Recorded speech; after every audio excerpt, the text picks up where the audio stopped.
بچه ها اینم پول و اینم ماشین. اگر میخوای شما هم این طور بای و غنی و دارا باشید، به گپای من گوش کنید چی میگویم.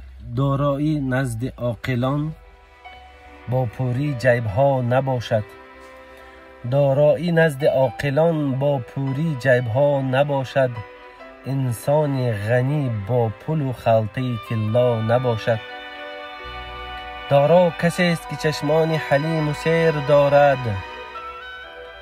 زبان شکرگزار و حمد از لقمه دارد. دلی پارسا رضا از روزگار دارد. دلی پارسا رضا از روزگار دارد.